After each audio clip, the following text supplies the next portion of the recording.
Amen. So dito yung umpisa pa lang naramdaman niya na ang banal na Espiritu. Amen. Alam nyo ba na hindi pa natatapos ang Panginoon sa introduction? Amen. Siyempre introduction pa lang tayo. Amen. And ngayong gabi, I want to talk about something, since tayo ay ready na, I want to talk about something na probably hindi nyo gustong marinig dahil January pa lang ng 2025. Amen. Probably ngayon pa lang, sabihin nyo, bakit ganito yung message na? Kakaumpisa pa lang ng bagong taon. Bakit? Kasi tayong mga tao, tayong mga Kristiyano, ang gusto nating naririnig kapag January, mga positibong bagay. Amen. Ang gusto nating naririnig, breakthrough, usapang blessing, usapang prosperity. Amen. For example, sino dito yung gusto ng pagpapala ng Panginoon this 2025? Amen. Di ba ang lakas? Sino dito yung gusto i-prosper siya ng Panginoon this 2025?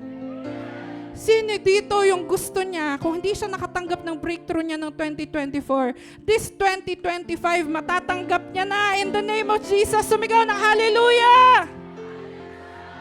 Saan tayo magaling? Amen? Yan yung mga gusto nating mensahe. Bakit? Kasi ito yung mga mensahe na, kumbaga kung tatawagin ko in my own terms, amenable. Amenable. Ibig sabihin, ito yung mga masarap i-amen. Masarap i-agree. Amen? Ito yung mga bagay na masarap palakpakan. Ito yung mga bagay na ang sarap sigawan. Amen? Ang sarap magsigawan kapag ganito yung usapan.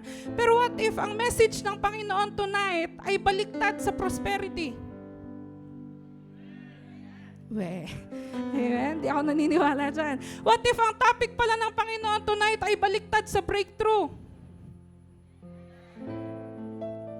What if ang topic pala tonight ay baliktad sa kayamanan? Kahirapan pala. My question to you is, would you still be able to clap your hands? Would you still be able to shout, amen? Would you still be able to clap your hands na, Lord, salamat? Kapag ang usapan ay lugian na, kapag ay usapan ay broken-heartedness na, kaya ba natin? And that was my exact question nung na-reveal sa akin tong message na to. Sabi ko, Lord, baka naman manahimik ang buong kongregasyon dito. Pakiwari ko, pag mga gantong mga message, yung amen ay, amen. Amen. Amen. Diba? Pakiwari ko, ganun lang yung reaction natin. Pero sabi ko, Lord, tonight, I rebuke it in Jesus' name because ang mga puso ng mga anak mo, I believe, ay hindi na matigas. Amen? Ang puso ng mga anak mo ay handa na tumanggap ng gantong klaseng mensahe. Amen? Are you ready, LRCians? Sabi mo sa katabi mo, ready ka na ba? Sabi mo sa nasa harapan mo, ready ka na ba? Amen. Jesus' name, nawa, ready na. Amen. So tonight na po, ang ating pag-uusapan ay patungkol kay Apostle Paul. Sino dito nakakilala kay Paul? Taas yung kamay. Ano to? Amen, amen na lang pag mabilis o kilala talaga? Taas kamay ng mga kilala talaga si Apostle Paul. Amen. Si Apostle Paul, as we know, briefly lang, as in saglit lang natin siya pag-uusapan para sa mga first-timers natin tsaka sa mga hindi pa nakakabasa ng story ni Apostle Paul. Ngayon, si Paul, siya ay kilalang persecutor ng mga Christians. Amen. At hindi lamang siya persecutor, siya ay murderer ng mga Christians. So, in short, siya ay mamamatay Kristiyano, hindi tao. Mamamatay Kristiyano. Ang mga target ni Paul, ang mga ayaw ni Paul ay mga Kristiyano. But we know how the story ends. Alam natin kung ano ang nangyari kay Paul.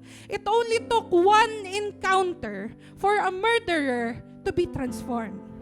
It only took one encounter para ang isang mamamatay Kristiyano, mamamatay tao ay maging great believer ng Panginoon. Amen. Ipa-plug in ko na yung encounter natin sa February. Amen. Baka meron sa inyong mamamatay tao. Ay, joke lang. Meron pang mamamatay tao. Baka meron sa inyong nangangailangan ng transformation kagaya ni Paul.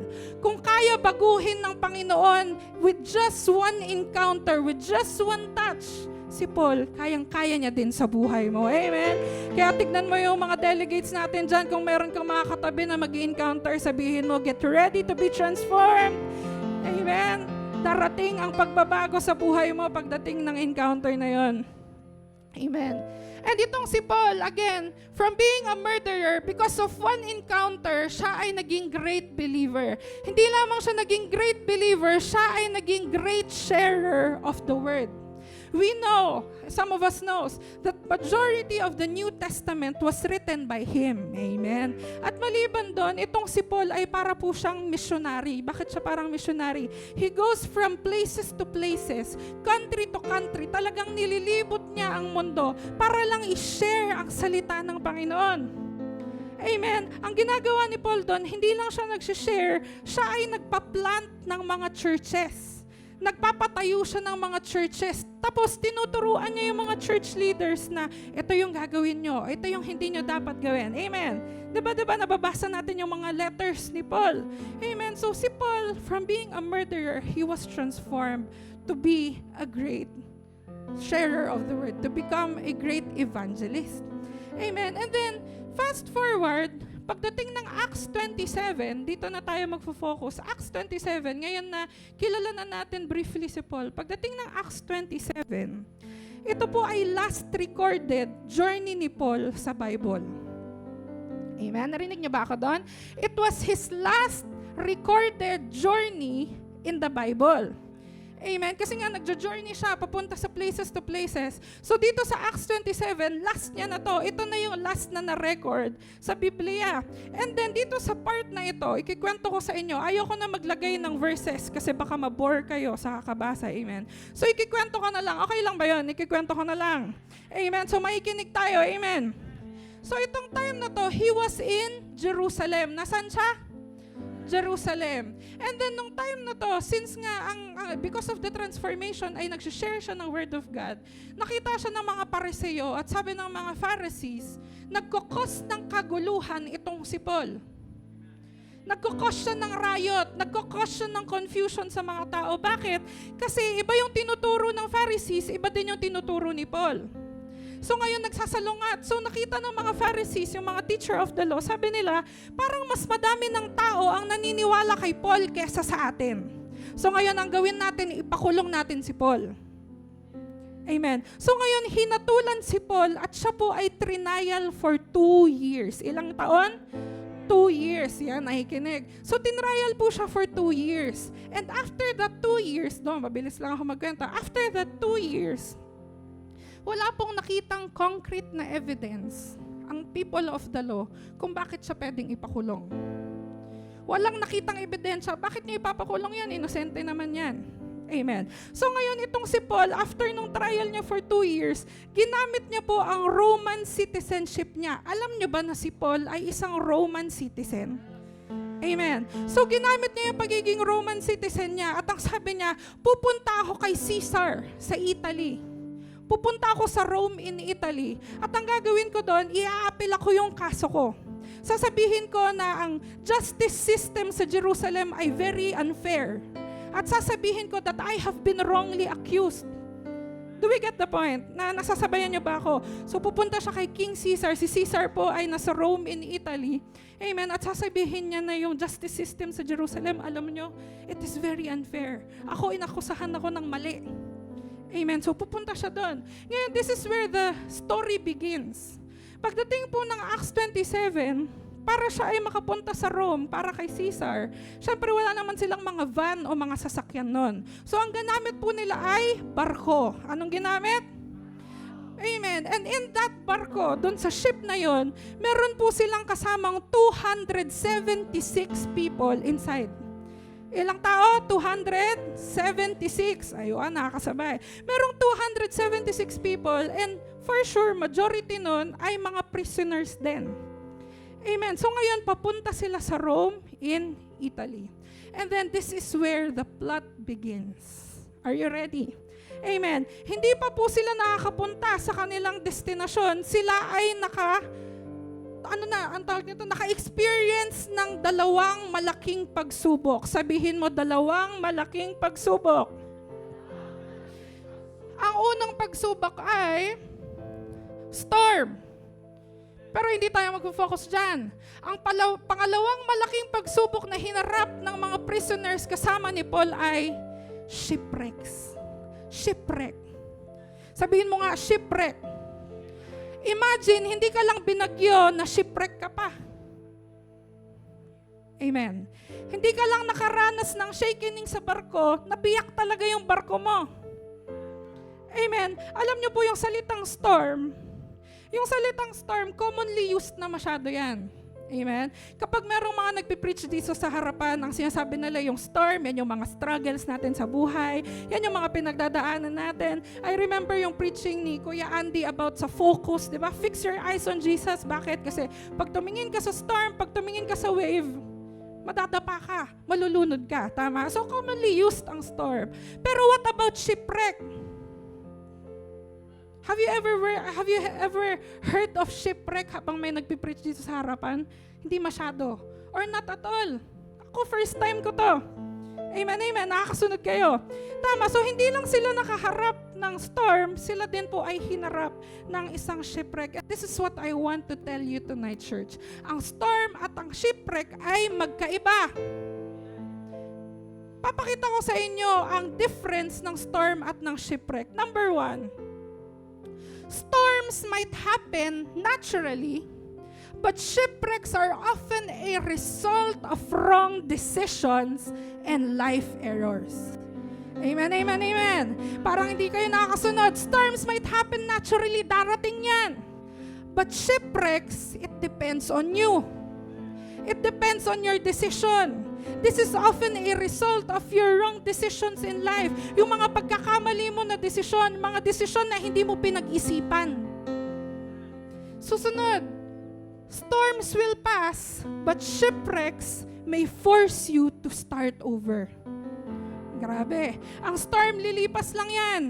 Pero ang shipwreck, it may force you to start over. Magsisimula ka ulit. Gagapang ka ulit. You will be going back to square one. Amen. Susunod, storms may delay your journey, but shipwrecks may end your journey. Grabe. Amen. Pwedeng pagdating ng storm, madedelay ka lang kasi nga lilipas lang din ang storm. Pero ang shipwreck, kapag nasiraan ka na ng ship, it may force you to end your journey. Amen. Susunod, storms will test your strength to continue, but shipwrecks will test your ability to start over. Amen. Nakikita na natin, unti-unti, yung difference ng storm and ng shipwreck. Amen. Susunod, but shipwrecks, sabi dito, storms can be overcome, but shipwrecks may require rebuilding. Ang storm, malalagpasan mo yan. Ang storm mo, overcome mo yan. Pero pagdating sa shipwrecks, handa ka ba mag-rebuild? Handa ka ba mag-umpisa ulit sa umpisa? Handa ka bang madurog ulit? Babalik ka ulit sa pinakaumpisa kung saan kumakayod ka, naghihirap ka, nasasaktan ka, umiiyak ka, kaya ba? So tonight, sobrang pinagpala natin because we are not just being prepared by the Lord sa storms. He is actually preparing us sa shipwreck. And this is the reality, church. Ito yung gusto kong sabihin sa inyo. Ang storms kasi, for example, sa usapang relasyon, ang storm po, nag-away lang kayo. Pero ang shipwreck, maghihiwalay na kayo. Amen.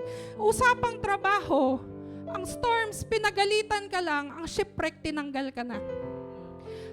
Usapang visa, ang storm, wala ka lang pang visa, kailangan mo ng pang visa. Usapang pag shipwreck na, ibig sabihin, hindi ka na talaga makakaroon ng visa. Walang magvi-visa sa'yo, kailangan mo na lang umuwi ng Pilipinas. Yun ang shipwreck. Pagdating sa discipleship, sa cell group, ang storm, inalisan ka lang ng isa, ng dalawa, tatlo, pero ang shipwreck, inalisan ka ng lahat. Yun ang pinagkaiba nilang dalawa.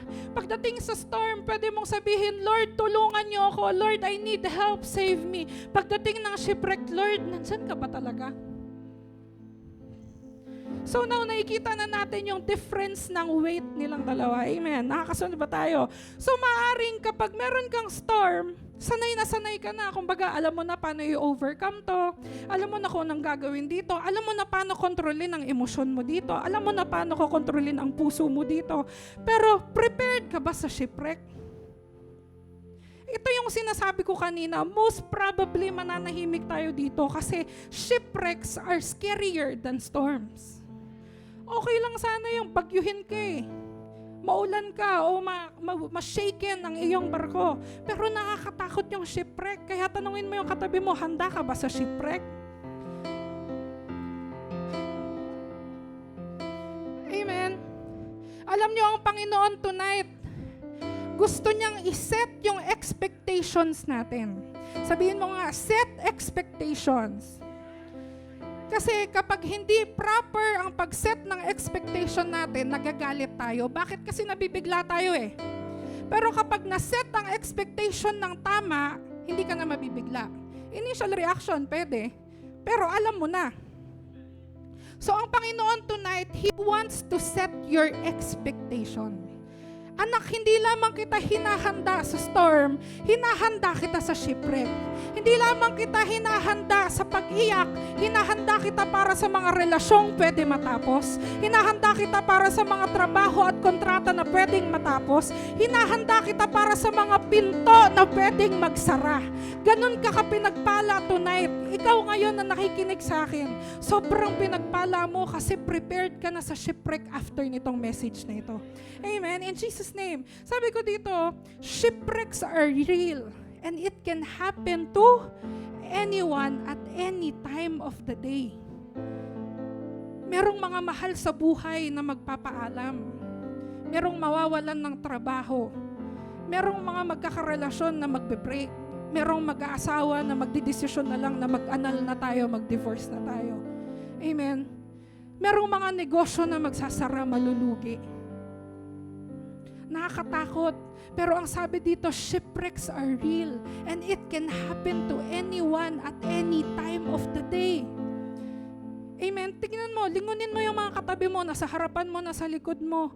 Shipwrecks can happen to you. Shipwrecks can happen to them. Sabi sa inyo, mananahimik kayo sa mensaheng ito eh. Amen. Salamat, Kuya Hans. Amen. Pero tignan muna natin, ano nga ba yung nangyari before maka-encounter ng storm at ng shipwreck, itong si Paul at yung 276 people na kasama niya sa barko. Sabi niya dito, "Men," he said, "I believe there is trouble ahead if we go on. Shipwreck, loss of cargo, and danger to our lives as well."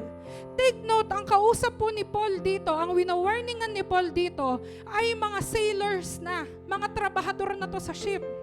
Kumbaga, expertise na nila to. Amen. Alam na nila to.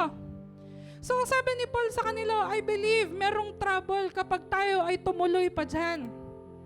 In short, ang sinasabi ni Paul, our ship will not make it. Amen. Our ship will not make it.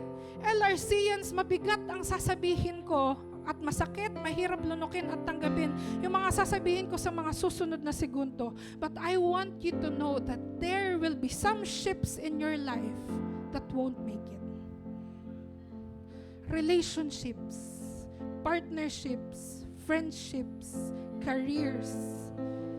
There will be some ships in your life na hindi makakaabot doon sa dulo. There will be some ships in your life that won't make it. Kaya hinahanda ka ng Panginoon ngayon. Bakit to pinapayagan ng Panginoon? Ang sabi ko dito, there are some ships in our lives that really God allowed to sink. God really allowed to sink yan, dapat. There are some ships in our lives that God really allowed to sink. Hinayaan at pinayagan ng Panginoon na lumubog yung barko mo. Ano yung mga ship na yun? May mga ship na hindi matutuloy. May mga ship na hindi makakasail. Merong masisira na relasyon. May mag-aaway-away na pamilya. May negosyo na malulugi at magsasara. Nag-uumpisa pa lang pero sarado na.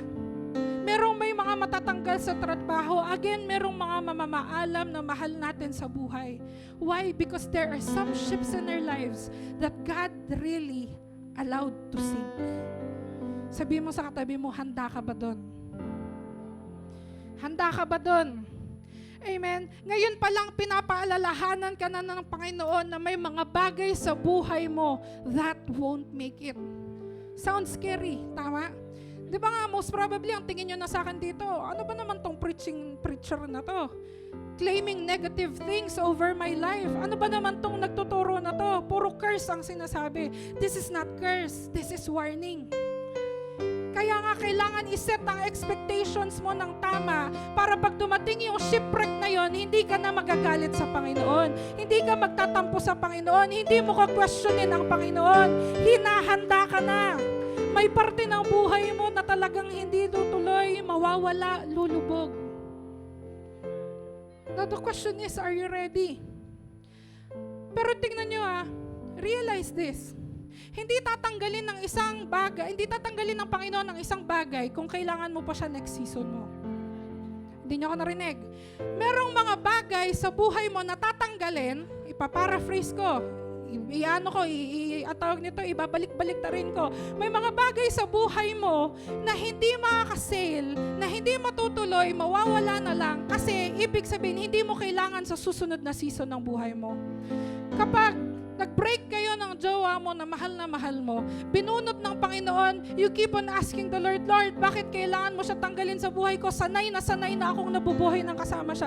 Tinanggal kasi hindi mo na kailangan sa susunod na season ng buhay mo. Tinanggal kasi hindi mo na kailangan sa susunod na destinasyon mo.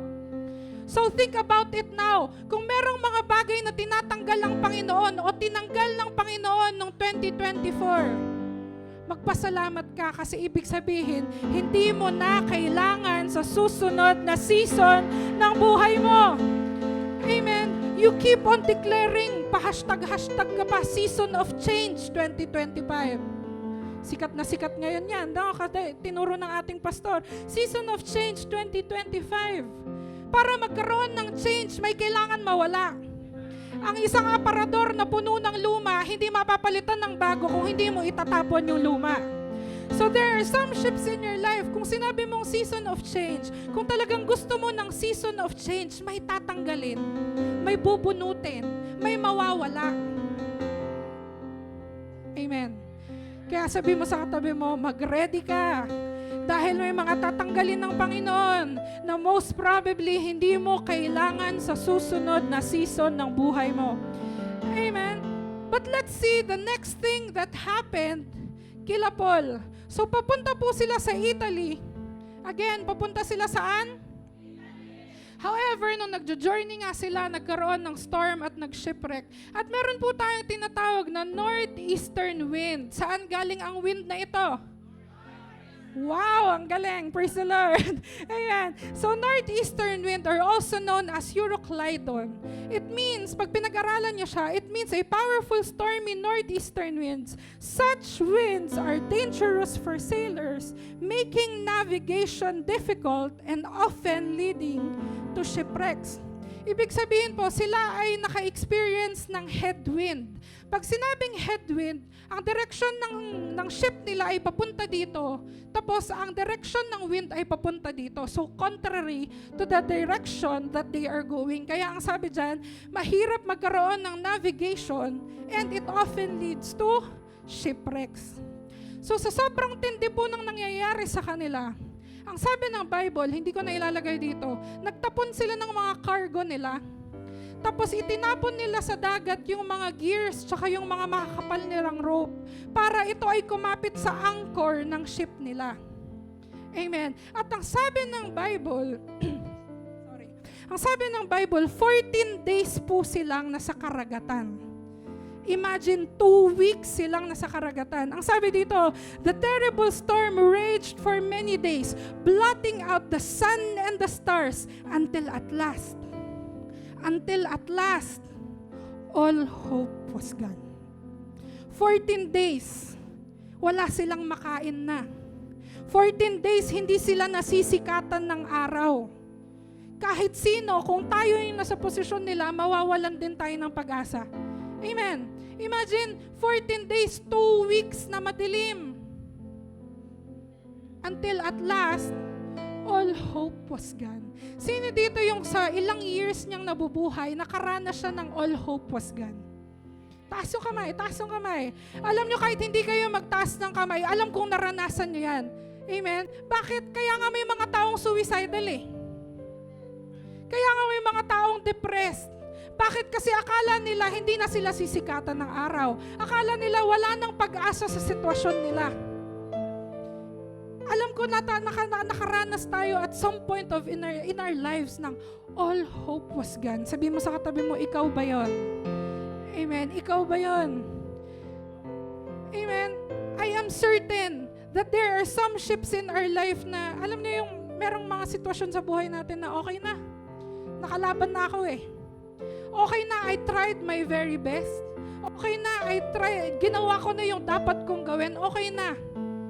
Tapos na yung laban. Hayaan mo na si Lord dyan. Sino dito yung nakaranas ng ganun taas ng kamay? Amen? Hindi na siguro talaga ako magkakaroon ng anak. Hindi na siguro talaga ako aasenso sa buhay. Hindi na siguro talaga magiging mataas ang disposisyon ko sa buhay kagaya ng mga kaklase ko nung high school. Talagang hanggang dito na lang siguro ako. Siguro talagang hindi na ako makakahanap ng taong magmamahal sa akin. Siguro forever na lang akong single. Amen? Pero the question is, why would God allow such? Are you listening to me? Why would God allow such? Bakit naman nahayaan ng Panginoon na mangyari ito kay Paul? At bakit naman nahayaan ito ng Panginoon na mangyari sa iyo? Mangyari sa katabi mo, mangyari sa pastor mo, mangyari sa leader mo. Ang sabi dito, Acts 27:21. Get ready to read this. Ang sabi dito, finally, Paul called the crew together and said, "Men, you should have listened to me in the first place and not left Crete. You would have avoided all this damage and loss. You should have listened to me. You should have listened to me." Uulitin ko, you should have listened to me. Kung nakinig ka lang sana. Amen. Kung sumunod ka lang sana. Kung binuksan mo lang sana yung tenga mo sa payo sa'yo. Kung tinanggap mo lang sana yung correction sa'yo. Sabi mo sa katabi mo, sounds familiar. Amen. Sounds familiar. Sinabihan ka na magdahan-dahan sa pagsasabay ng trabaho at ng part-time mo kasi most probably nawawalan ka na ng panahon sa Panginoon. Wala ka ng tulog, wala ka ng kain ng maayos. Dahan-dahan sa pagkayod pero ang tigas ng ulo mo. Dahan-dahan sa pagbibigay ng puso mo, dahan-dahan, kakakilala nyo pa lang, nagpapaligaw ka na, sinagot mo na kagad, nak, dahan-dahan, baka niloloko ka lang, ang tigas ng ulo mo. Dahan-dahan sa negosyong yan, baka hindi mag-work, ang tigas ng ulo mo. Dahan-dahan, baka naman hindi yan yung trabaho na para sa'yo, ang tigas ng ulo mo. Ang sabi ni Paul, you should have listened to me in the first place. Sabi sa inyo, masakit to eh. Amen? You should have listened to me in the first place. Para kang yung mga trabahador doon sa barko. Hindi ako makikinig, expertise ko to. Trabaho ko to for how many years? Bakit ko papakinggan ang isang tent maker na kagaya ni Paul?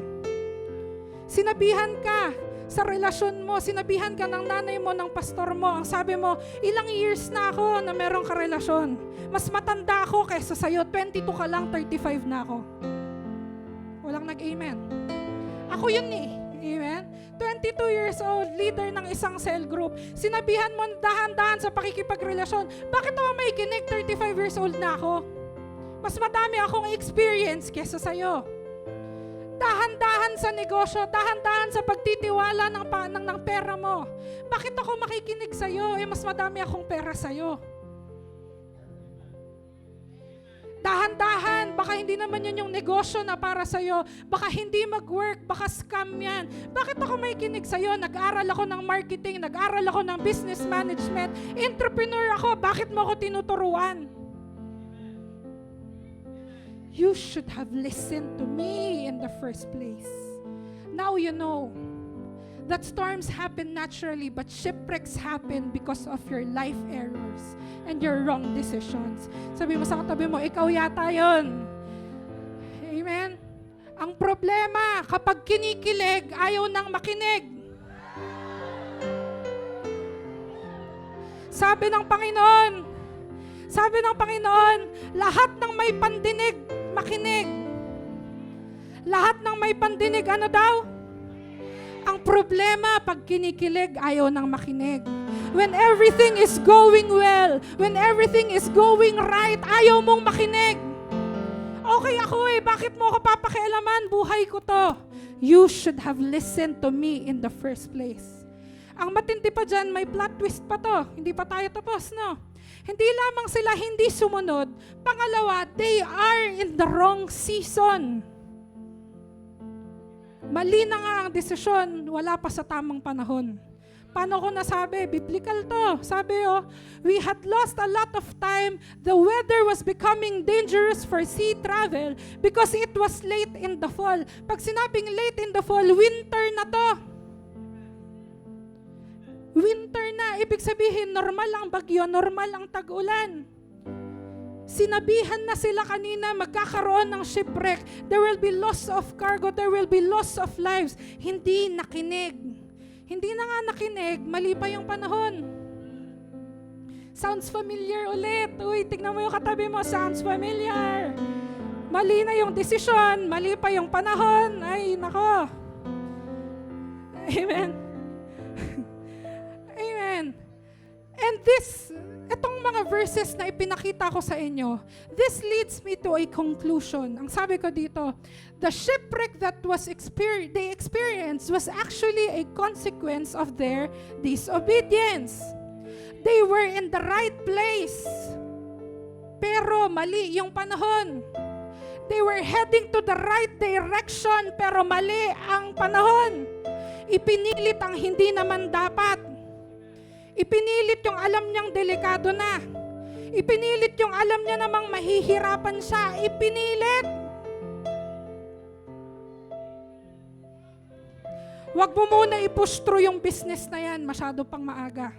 Huwag mo muna i-push through yung relasyon na yan. Kakakilala nyo lang. Huwag mo muna i-push through yung trabahong yan. Siguraduhin mo muna yung schedule.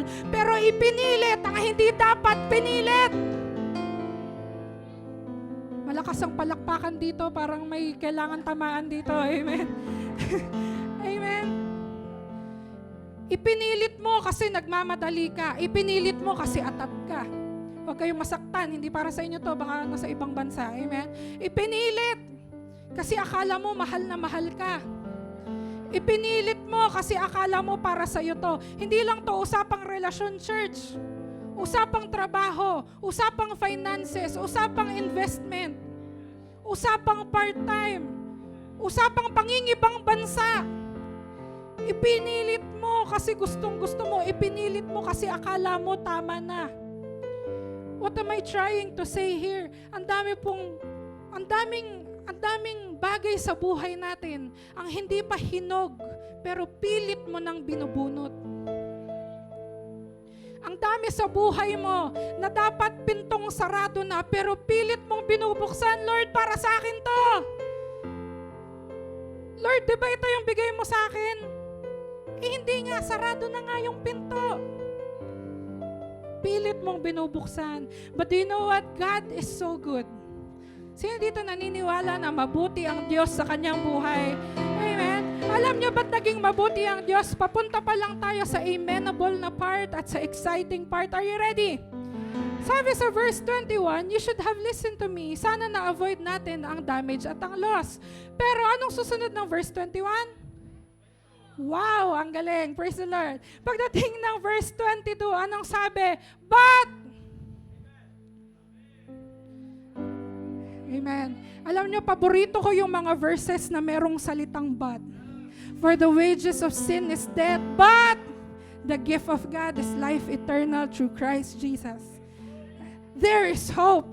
Pag merong but, merong negatibong magiging positibo. Amen? Pagdating ng Acts 27:22, anong sabi?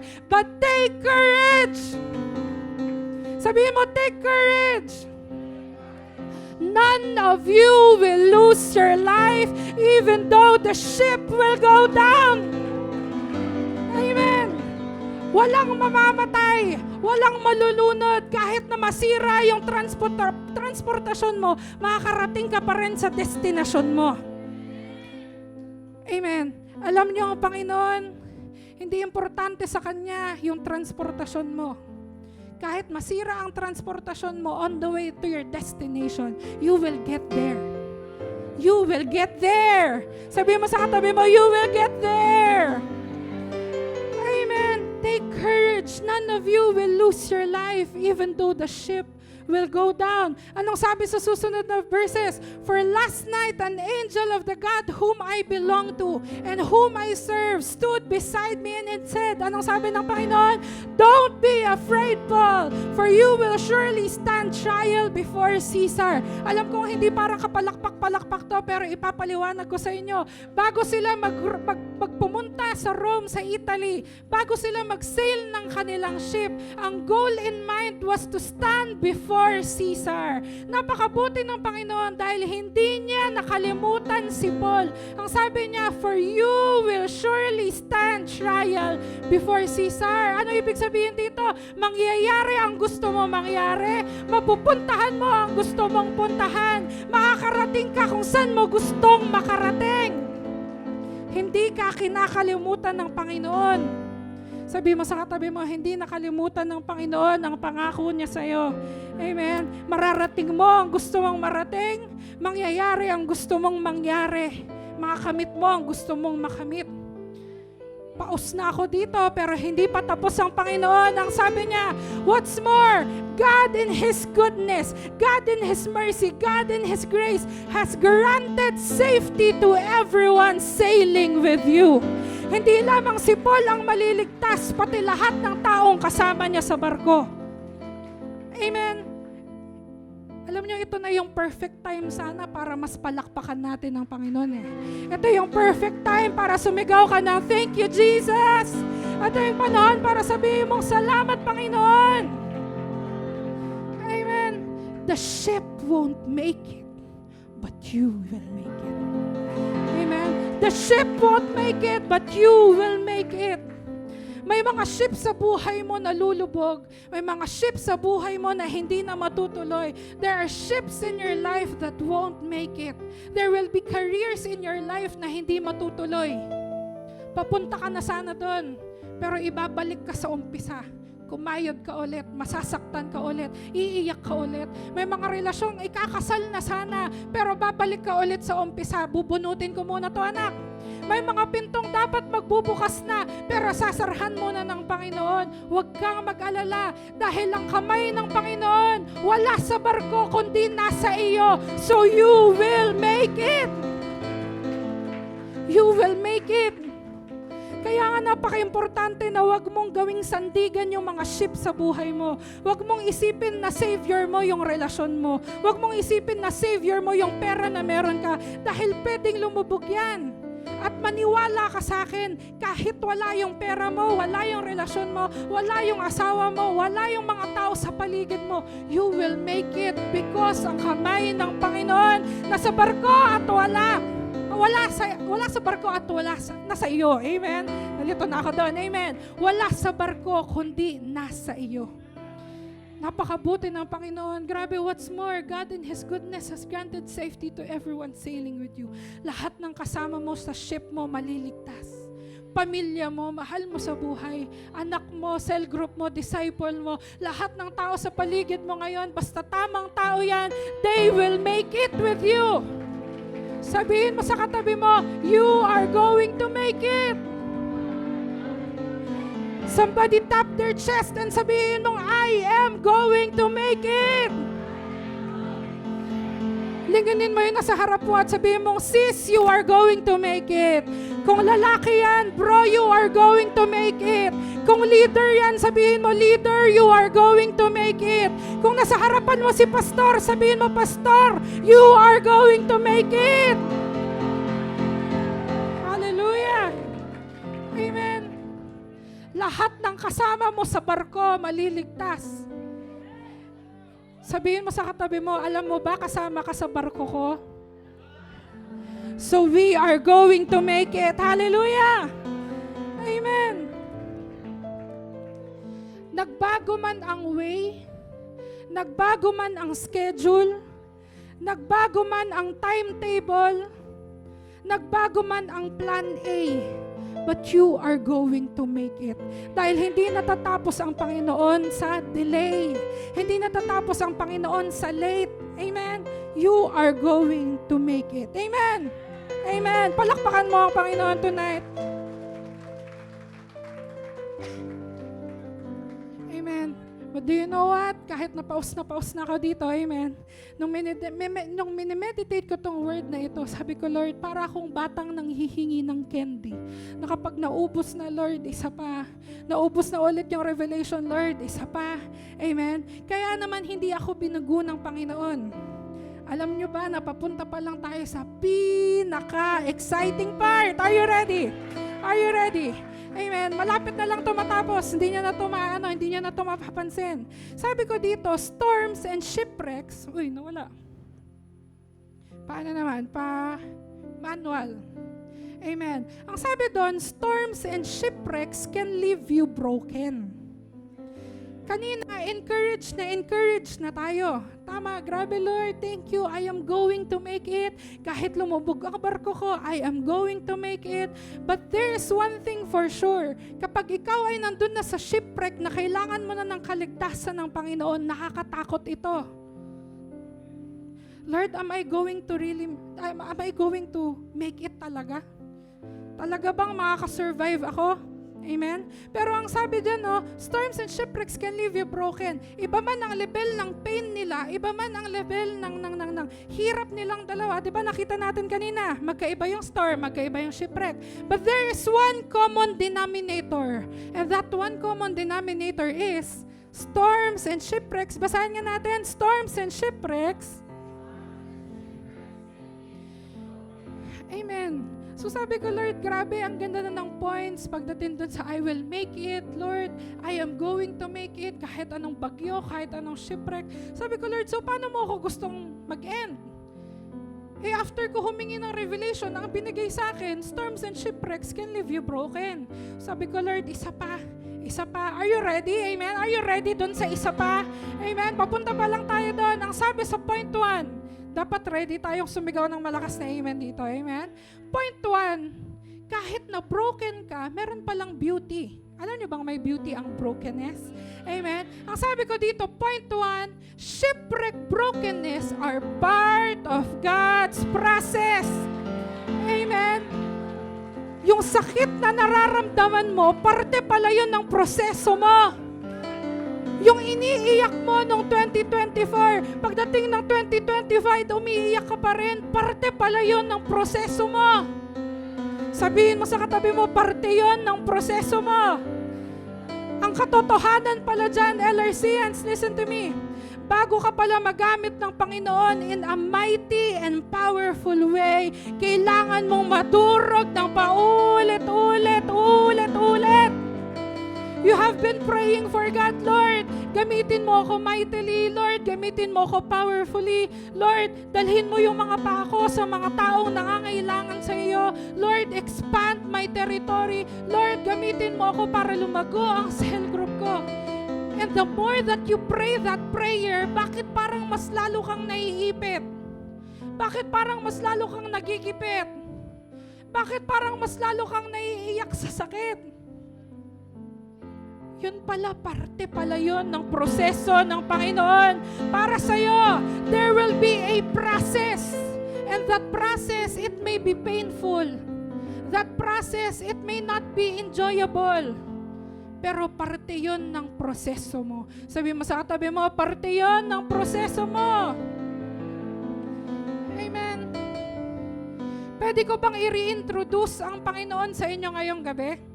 Amen. Pag sinabing reintroduce, ibig sabihin, ipapakilala ko siya sa inyo ulit. Ang Panginoon natin, He is not just a Savior. He is not just a Creator. He is not just a healer. He is a Potter.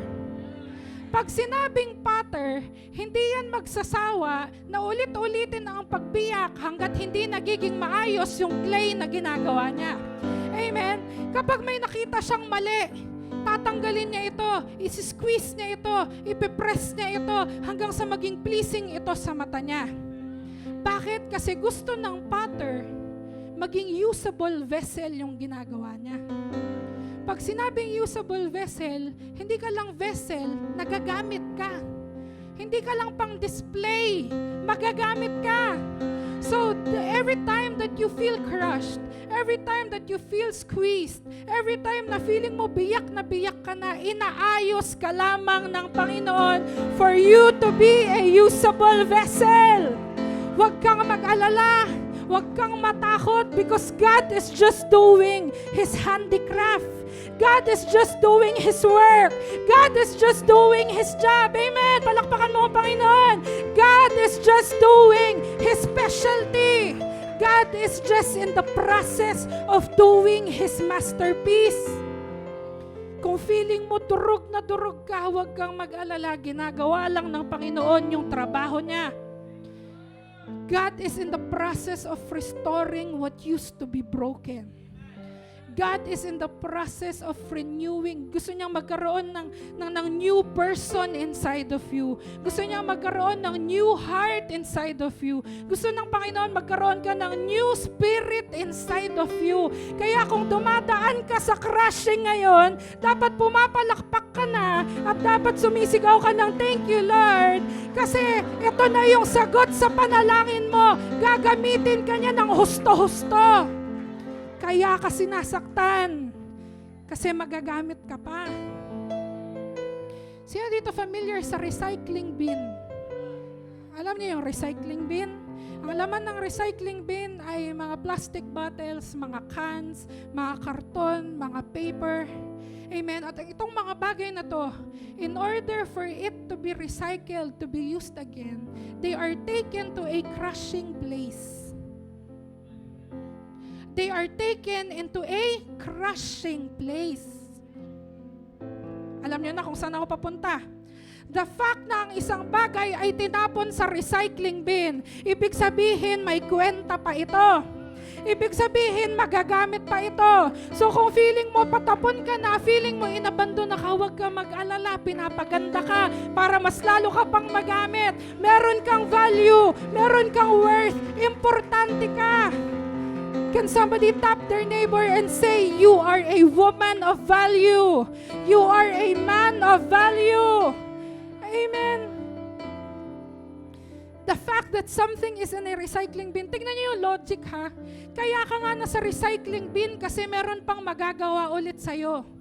Tingin man ng ibang tao, patapon ka na, pero para sa mata ng Diyos, meron pang ibang special. There is something new, there is something big, something great, something powerful, something anointed inside this person. Hindi ka inabandon na, pinapaganda ka lang. Hindi ka tinapakan. Gusto lang baguhin ng Panginoon kung ano yung meron ka kasi merong something on the inside. Something that the person beside you couldn't see. Something na hindi nakikita ng asawa mo. Something na hindi nakikita ng leader mo, ng pastor mo. But there is definitely something on the inside that needs to be released.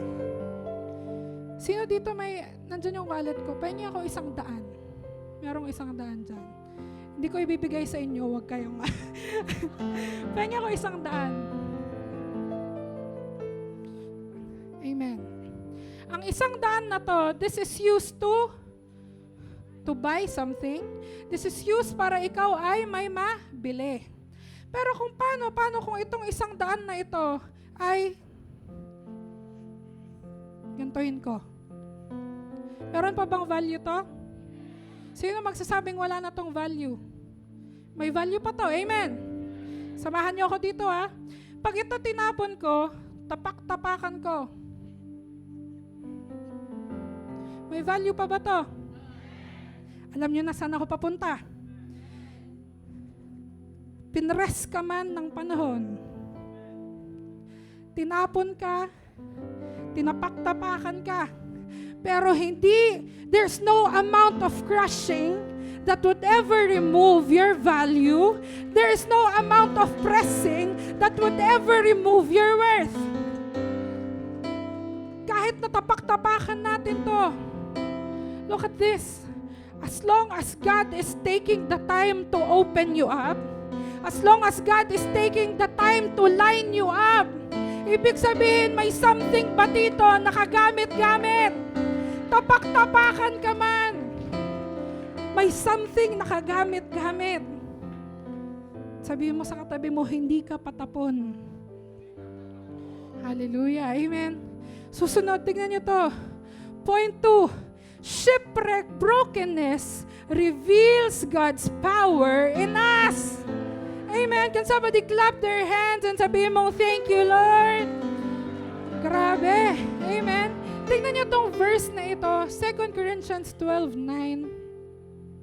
Ito, basahin natin ng sabay-sabay. Pero gusto ko pagdating dito sa so now, mas lalo nating lalakasan yung boses natin. Amen. Are you ready? 2 Corinthians 12:9 in 3, 2, 1, go!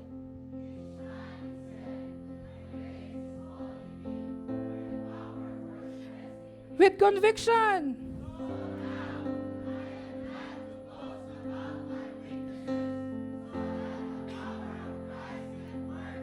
Hallelujah!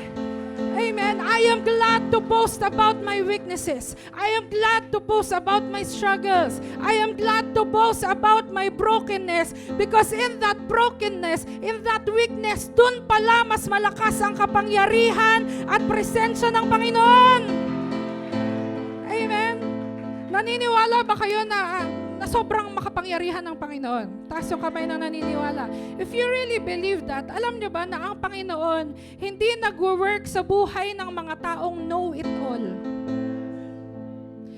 Sobrang powerful ng ating Panginoon, pero kung ikaw ay know-it-all, kaya ko to, alam ko to, ako na dito, God won't penetrate with those kind of people. Dahil mas lalong lumalakas and His power works best on people na hindi nagre-rely sa sarili nila, kundi nagre-rely sa kapangyarihan ng Diyos sa kanila. Di ba nga, sabi ng kanta, when we are weak, He is strong. When we are poor, He is rich. Sa gitna pala ng kahirapan ko, doon mas malakas ang Panginoon. Sa gitna pala ng kahinaan ko, doon mas malakas ang Panginoon. Kaya pala ang sabi ni Paul, now I am glad to boast about my weaknesses so that the power of Christ can work through me. Sino dito yung proud na siya ay mahina? Sino dito yung proud sa kanyang imperfections? Diyan mas malakas ang Panginoon, kaya maging proud ka. In Judges 7, we will see a story of Gideon and his 32,000 soldiers. Si Gideon, sila po ay ino-oppress ng mga Midianites. Siya dito yung alam yung story ni Gideon. Judges 7. So ino-oppress sila ng mga Midianites. Ngayon, itong si Gideon, siya ay sobrang prepared. Meron siyang 32,000 soldiers. Ilan? Alam niyo ang sabi ng Panginoon? There are too many men. Masyado kayong madami. Magbawas ka, kasi kapag nanalo kayo dyan sa laban na yan, magyayabang kayong lahat sa akin na nanalo kayo dahil sa numero nyo. Amen.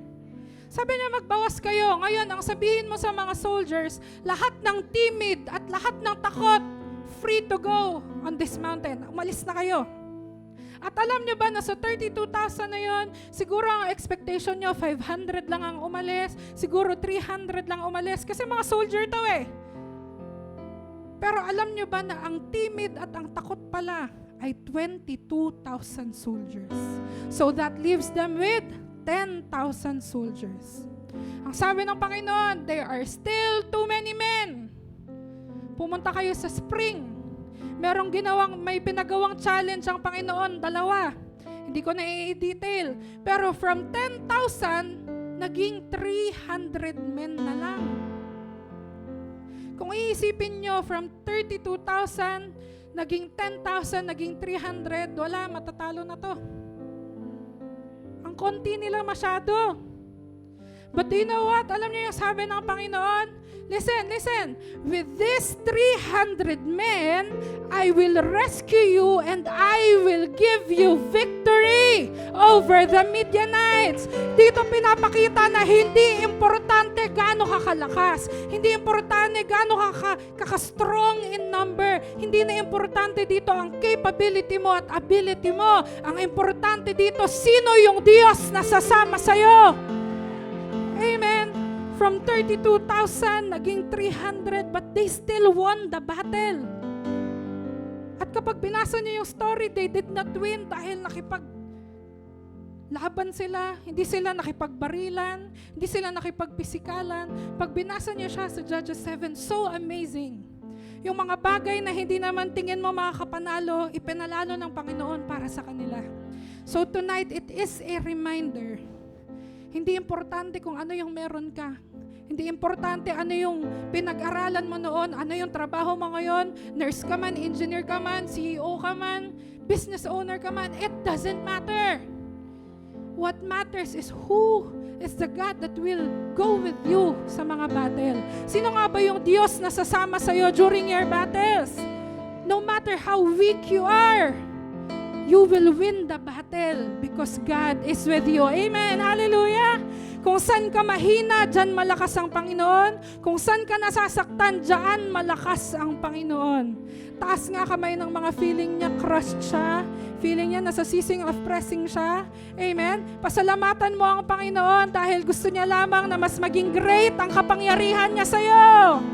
Thank you, Lord. Thank you, Jesus. Tingnan niyo itong point 3. Grabe, malapit na tayo matapos. Point 3. Are you ready for point 3? Parang hindi naman. Sino dito ready na sa point 3? Gusto ko malakas ang sigawan para sa Panginoon dito. Point 3. Shipwreck brokenness brings breakthrough. Amen. Now it makes sense. Hindi pala makaka-penetrate ang Panginoon kung walang breaking na opening. Kailangan meron munang madurog para maka-breakthrough ang Panginoon. Kaya pala yung salitang breakthrough, merong break kasi kailangan munang ma-break bago magkaroon ng breakthrough. Amen. We keep on asking the Lord, Lord, bakit naman kailangan pagdaanan ko to? Lord, di ba, active servant mo naman ako. Kaya nga nakakalungkot, there are people na umaalis na lang ng simbahan kasi tingin nila hindi naman totoo yung Diyos dyan. Ilang years na ako dyan, wala pa rin akong breakthrough. 2023, grabe, ibinuhos ko na lahat ng pwede kong ibuhos. Yung 10% na tithes ko, ginawa ko ng 20%. Lahat ginawa ko, pero wala pa ding breakthrough. Pero ang sabi dito, shipwreck brokenness brings breakthrough. So, kailangan pala meron munang mabiyak. Kailangan munang merong madurog. Kailangan munang merong masaktan para magkaroon ng breakthrough. Amen. That miscarriage, yung mga nakunan dito sa lugar na ito, that miscarriage was actually necessary. Amen. That miscarriage was actually necessary in order for you to receive your breakthrough. That heartbreak was actually necessary for you to receive your breakthrough. Yung pagkalugmok mo dahil hiniwalayan ka, that heartbreak was actually necessary in order for you to receive your breakthrough. Imagine mo yung pinangko-communion natin every week. Isang kubos yun, kunwari. Paano niya mapapakain ang 200 plus na katao kung hindi ito dinudurog, binibiyak, isa-isa? This leaves me with a conclusion na kapag ikaw ay binibiyak, dinudurog, hinihiwalay, isa-isa, you are being multiplied. Tingin mo, nagkukulang na ang Panginoon, but you are being multiplied. Yung feeding of the 5,000 to 10,000 men and women sa book of New Testament. They only had 5 loaves and 2 fishes. Ang ginawa ng Panginoon, kinuha na yung 5 loaves at 2 fishes. Tumingin siya sa kalangitan. Sabi niya, thank you, Father. He broke it and it multiplied. Yung 5 loaves and 2 fishes na kapagpakain ng 5,000 to 10,000 men, meron pang Sharon. Meron pa silang take home. That is what happens when you are being broken. You are just being multiplied. Amen. Sabihin mo, I am just being multiplied. Salamat, Panginoon. Ibig sabihin, malapit na malapit na malapit ka na sa breakthrough mo. Sino dito yung mga nasasaktan ngayon? Merong pinagdadaanan ngayon? Ibig sabihin, malapit ka na sa breakthrough mo. Hallelujah! Receive it in Jesus' name. Malapit ka na sa breakthrough mo in Jesus' name. Amen. Amen. Point 4. Point 4, malapit na tayo matapos. This is my last point. Shipwreck brokenness prepares us for God's greater glory. Amen. Shipwreck brokenness prepares us for God's greater glory. Kaya ang title ng mensahe ko ngayon ay Broken but not Destroyed. I am broken, I may be pressed on every side, but I am not destroyed. Amen. Then yung sabi ng 2 Corinthians 4:16-18. Sabi dito, for this reason, basahin natin na sabay-sabay, tumingin lang kayo sa screen. For this reason, we never become discouraged. Bakit? Even though our physical being is gradually decaying, even if your physical being is hurting, even if your physical body is crying, ang sabi dyan, yet our spiritual being is renewed day after day after day. Amen! Verse 17 says, sabayan niyo ko dito, and this small and temporary trouble we suffer will bring us a tremendous and eternal glory, much greater than the trouble. Verse 18 says, for we fix our attention not on the things that are seen, but on things that are unseen. What can be seen lasts only for a time, but what cannot be seen lasts forever. Ang sakit na nararamdaman mo ay temporary lamang yan. Pero yung glory na inihanda ng Panginoon para sa iyo, it will last forever. Amen. Kaya pala ang sabi ng Romans 8:18, I consider that the sufferings of this present time are not worth comparing with the glory that is to be revealed to us later on. Amen. Amen. Alam niyo, ito na yung perfect time para mas lalo mong palakpakan at sumigaw para sa Panginoon. Amen. We are about to finish. And gusto kong mag-focus tayo tonight. Matatapos na tayo. And alam niyo, nung sabi ko, Lord, paano ko i-end tong preaching na ito? And then, He gave me revelations, things, mga bagay sa buhay, natural nating buhay na kailangan munang madurog para ma-serve niya yung purpose niya. Amen? Amen. So, pinakitaan ako ng Panginoon, ito yung mga listahan ng mga bagay na magpapatunay sa'yo na necessary ang breaking para ma-serve mo yung purpose mo. Are you ready? Sabi dito sa slide, silver needs to be refined in fire. Amen. Grapes needs to be crushed to become a great tasting wine. Seeds needs to be buried to grow. Amen. Ang susunod, clay needs to be squeezed and pressed in order to become a good vessel. Trees needs to be pruned in order to harvest a greater fruit. Amen. Ang gold, it needs to be purified in fire. Amen, amen. Nakasabay ba kayo? Ang susunod, vessel, it needs to be emptied to be filled once again. Malapit na tayo matapos, parang wala pa rin nag-amen. Ang bread, it needs to be broken to multiply. Ang diamond, it needs to be pressured to be formed. Ang olives, it needs to be pressed to produce oil. Amen. Now we see that really breaking is necessary para lumabas yung something special inside of you. Amen. Amen. Hallelujah. Can we all stand up on our feet? Meron pa akong ipapakita sa inyo. But I want the worship team to just go on. Musicians, sige. Hallelujah. As I lead you to worship tonight, meron muna akong ipapakita sa inyo. Kung kanina ang pinakita natin ay gold, ang pinakita natin ay olives, ang pinakita natin ay grapes, dito sa susunod, I want you to get ready to shout, Amen.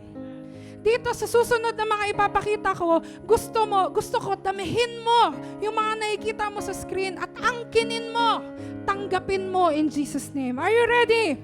Are you ready? Ang sabi dito, Joseph had to endure betrayal, imprisonment, and being sold into slavery for him to be promoted to a position of power in Egypt, where he eventually saved countless lives during the famine. Hannah, she needed to endure the pain of infertility before eventually giving birth to a child named Samuel, who later became a great prophet of Israel. Amen. Si Job, he had to endure immense loss, illness, suffering, and hopelessness all in one day for God to heal, for God to restore, and for God to bless him twice as much as before. Hallelujah. Susunod, David, he needed to endure rejection, persecution, and personal failure in order for the God to elevate him as the king of Israel and be recognized as a man after God's own heart. Hallelujah! Ito na yung susunod. Shadrach, Meshach, and Abednego.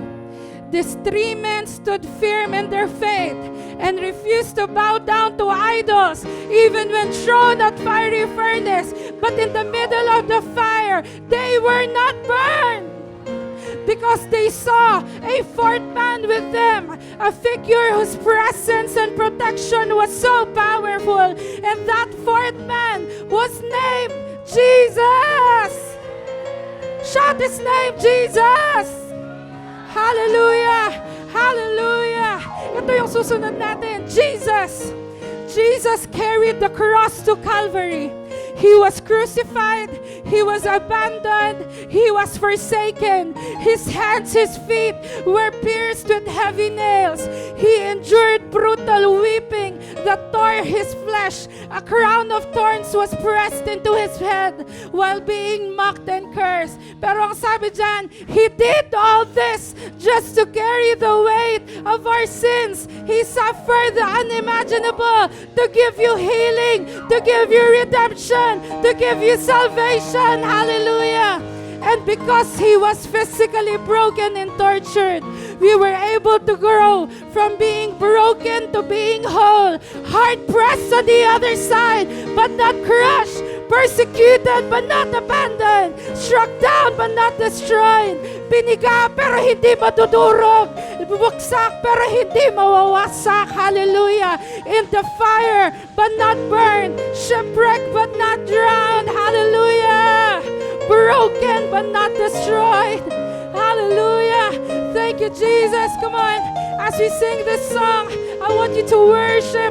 Pasalamatan mo ang Panginoon. He deserves so much more. Palakpakan mo ang Diyos ngayong gabi at salabihin mo, thank you, Jesus. Salamat, Panginoon. Hallelujah. Hallelujah. Thank you, Jesus. Hallelujah. Thank you, God. Now you know na yung breaking pala na naranasan mo noong 2024 at yung breaking na mararanasan mo pa sa mga susunod na buwan, it is necessary para lumabas yung something powerful, something big and something great and something anointed inside of you. Hallelujah. Thank you, Jesus. Hallelujah. As we worship the Lord tonight, gusto kong alalahanin mo lahat ng sakit na naramdaman mo in the past few years. At gusto kong sabihin mo sa Panginoon, Lord, ihanda mo ko para sa mga shipwreck at sa mga storms na parating sa 2025. And tonight, as we sing this song, I want you to sing it as if nasa harapan mo ang Panginoon. I want you to sing it as if nasa harapan mo ang Panginoon. Nakikinig siya sa'yo. Naririnig ka niya ngayong gabi. Hallelujah. Thank you, Jesus. Thank you, Jesus. Come on, let's sing. I will bless the Lord forever. Hallelujah. And I will trust Him at all times. Come on, church. And He has set my upon a rock. Sing, I will not be moved. And I will not. Yes, Lord. And I say, come on, get ready to sing this. Hallelujah. Hallelujah. My strength, my portion. Salamat sa paulit-ulit na pagliligtas sa amin, Panginoon. Salamat sa paulit-ulit na pag-ahon sa amin, Panginoon. My very present help.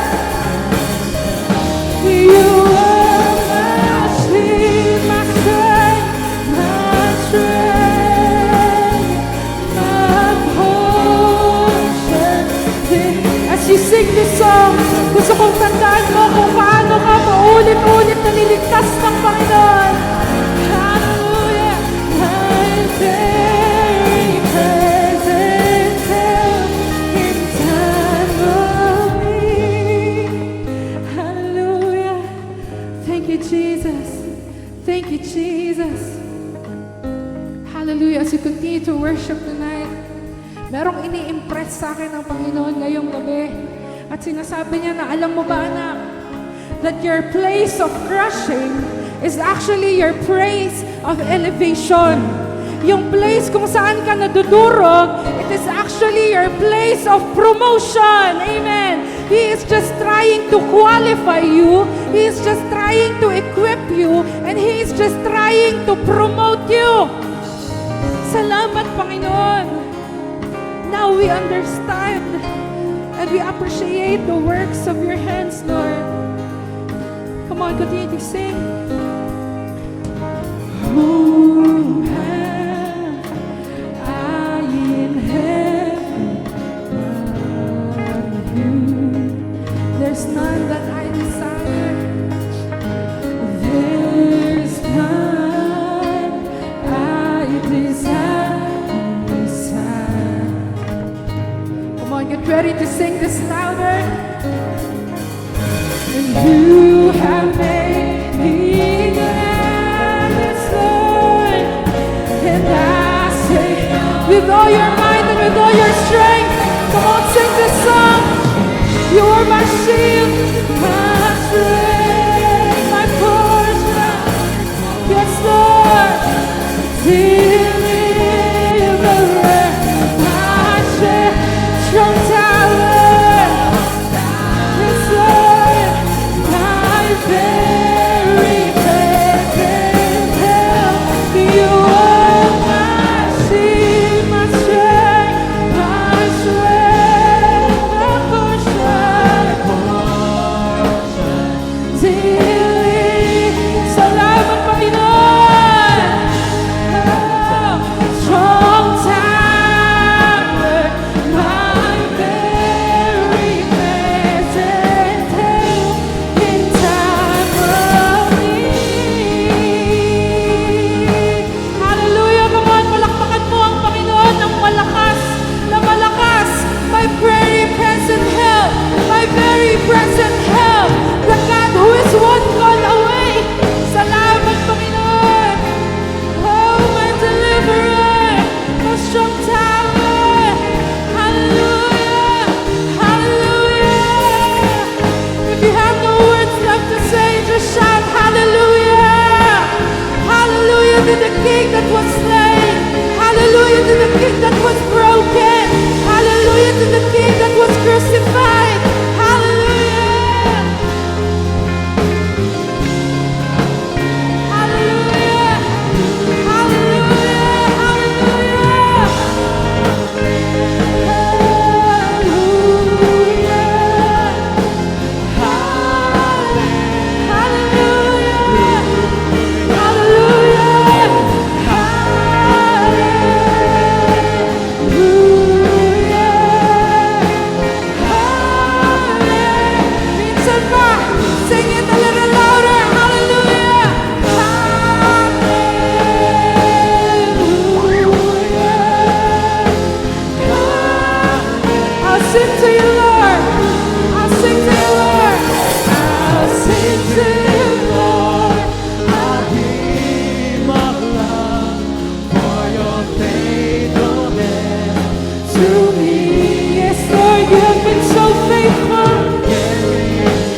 Patuloy mo kaming inaakay at kinakarga, Panginoon.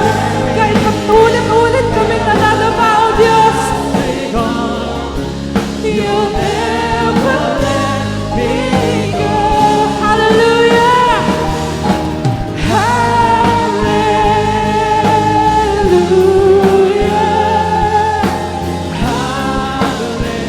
Let your hallelujahs be thank you. Let your hallelujahs be thanksgiving tonight.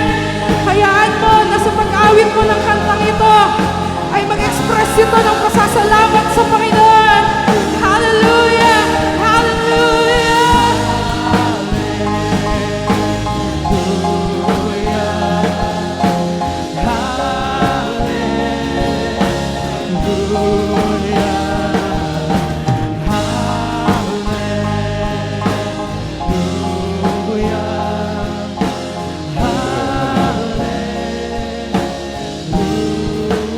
Hallelujah. Hallelujah. Church, the first message that we have received this 2025 is about a new season in our life. You remember that? That this year is a new season for each and every one of us. And then the second week is all of us should be reconnected back to God. Amen? How many of you remember that? So praise the Lord because through the message that we have heard tonight, alam niyo po yung mensahe na binigay ni Lord sa atin, is for us to have a new season in our life and for us to be reconnected back to God.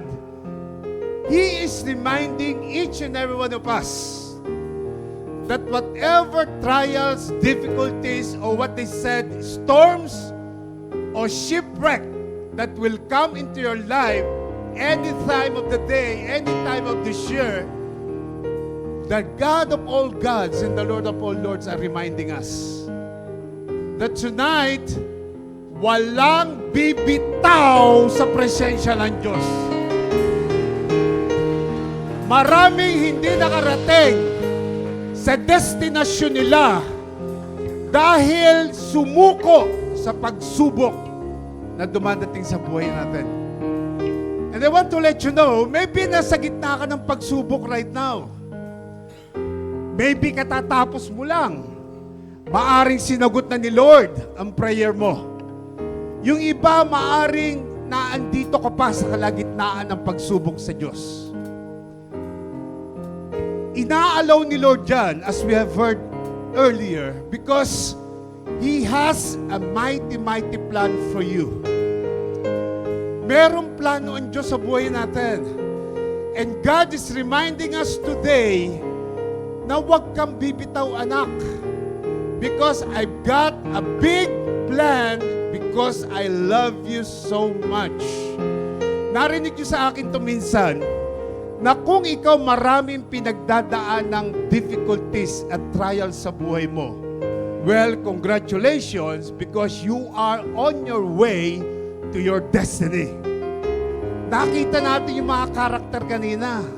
Si David, no? Si Job, si Joseph, yung tatlong Hebrew boys. Nakita natin, even Jesus, dumaan siya sa napakaraming pagsubok for a purpose. Kaya ka dumadaan ng maraming pagsubok because there is a purpose that is aligned to the plan of God in your life. And 2025 should be a season of change for you, that for you to be reconnected back to God, dapat alam mo yan. So ngayong gabi, narinig mo. Amen, amen, amen. Narinig mo. So, storm man yung dumaan sa buhay mo, or shipwreck man yung nakalaan at pinagdadaanan mo right now, in God's eye view, as what the Bible says, now can you give me Acts 14:22, yung side B first, side B muna. Eto, tingnan nyo, tingnan nyo, sabi rito sa part B, sabi rito, it is through many tribulations and hardships that we must enter the kingdom of God. Basahin nyo nga, sabay-sabay nga tayo. 2, 3, go!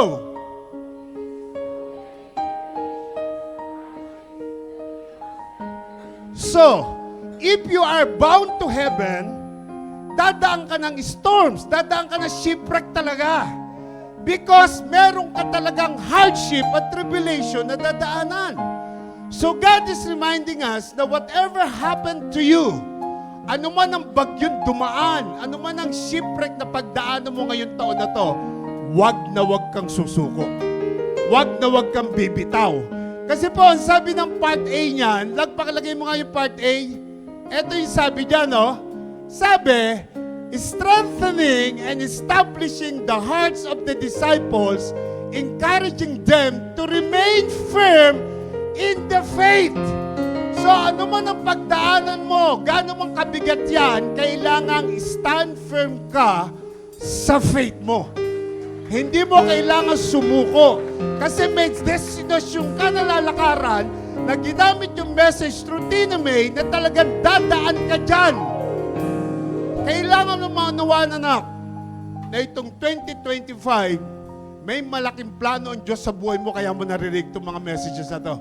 Ang gusto ni Lord, huwag kang bumitaw. Ang gusto ni Lord, mag-encourage tayo sa bawat isa. Palakasin natin ang bawat isa. Huwag na huwag kang mawawala. Sabi mo sa katabi mo, huwag na huwag kang mawawala. Sabi mo sa kanya, normal lang na dadaan ka ng pagsubok. Pero walang iwanan. Amen? Sige, palakpakan mo yung katabi mo. Sabi mo sa kanya, hindi tayo bibitaw. Sabi mo, hindi tayo bibitaw. Come on, let's continue to sing.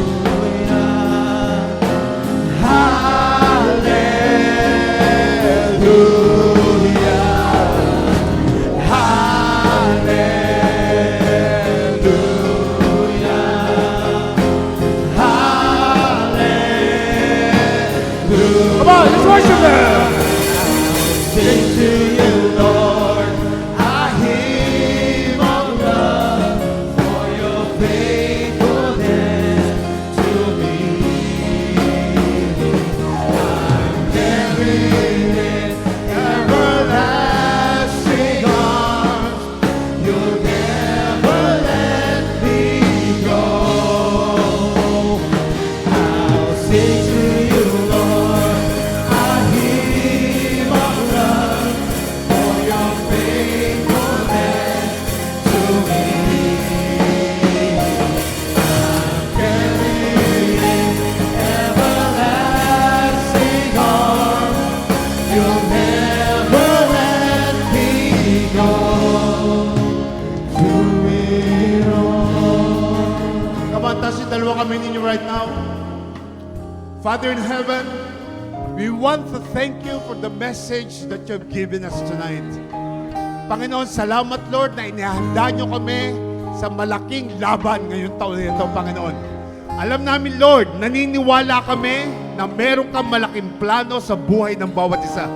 Hindi lang sa buhay ng bawat isa, Lord.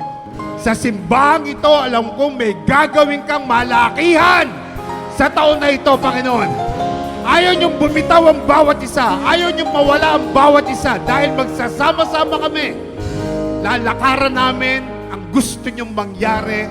Hindi lang sa buhay namin, ngunit sa simbahang ito, Panginoon. Lord, kayo po ang hari sa simbahang ito. Kayo po ang Diyos ng simbahang ito, Panginoon. Nandito kami because of you. Wala kaming magagawa without you, Panginoon. So tonight, Lord God, we want to thank you for the message dahil alam namin, Lord, na inihahanda nyo kami sa taong ito, Panginoon. At salamat, Panginoon, because even though we are not worthy, even though na hindi kami karapat-dapat, Panginoon, patuloy nyo kami pinagkakatiwalaang lahat, Panginoon. And we want to thank you for your trust to each and every one of us, Panginoon. Kaya po sa pagpasok na tuluyan ng taong ito, Lord God, dalangin namin, Panginoon, sa inyo bilang aming Diyos at tagapagligtas na huwag nyo kaming hayaang makagawa ng mga bagay na hindi nyo gusto, Panginoon. Kapag may gagawin kami, Panginoon, minor man o major decision, dito man sa personal na buhay namin o dito sa loob ng church na gawain ninyo, Lord God, huwag nyo kaming hayaan, Panginoon, na magtuloy kung hindi nyo kagustuhan, Panginoon. Lord, in the name of Jesus, yung kagustuhan nyo lang ang mangyari sa buhay namin at sa church na ito, Panginoon. Lord, sa simula pa lang, pigilan nyo na kung hindi nyo gusto, Lord God. Pero kung kagustuhan nyo, Lord, samahan nyo kami. Iparamdam nyo sa amin. Dahil kayo po ang hari ng lahat ng hari ng simbahan ito. Kayo po ang Diyos ng lahat ng Diyos ng simbahan ito, Panginoon. Kayo po ang Diyos at ang aming Savior. And your name is Jesus. Your name is Jesus. Come on, shout the name of Jesus. Shout the name of Jesus. There is power in the name of Jesus. There is power in the name of Jesus. Hallelujah. Hallelujah, Lord. Lord, lastly, Panginoon, we want to thank you, Panginoon, because alam namin, Lord God, na may malaking plano kayo sa buhay namin lahat. Panginoon, yung mga mahal namin sa buhay, Lord God, na wala pa sa inyong paanan, gumamit kayo ng mga tao in Jesus' name, o kami mismo, gamitin yung living testimony for them. Nanay, tatay namin, asawa namin na nasa Pilipinas, Panginoon, mga anak namin, mga kapatid namin, Panginoon, mga mahal namin sa buhay na hindi pa nakakilala sa inyo, Lord God. Panginoon, we beg you, Lord God, na huwag niyo silang hayaang mawala, Panginoon. Gumamit kayo ng mga tao, Lord, para makasama sila sa plano niyo, Panginoon. And we are claiming right now your promise to us that if we will serve you, we and our household will be saved. Hallelujah. Salamat po, Panginoon. Maraming salamat. Lahat ng papuri, lahat ng pagsamba, lahat ng pasasalamat sa inyo lamang, Panginoon. Sa pangalan ni Kristo Jesus na aming Diyos, ang lahat ay magsasabi na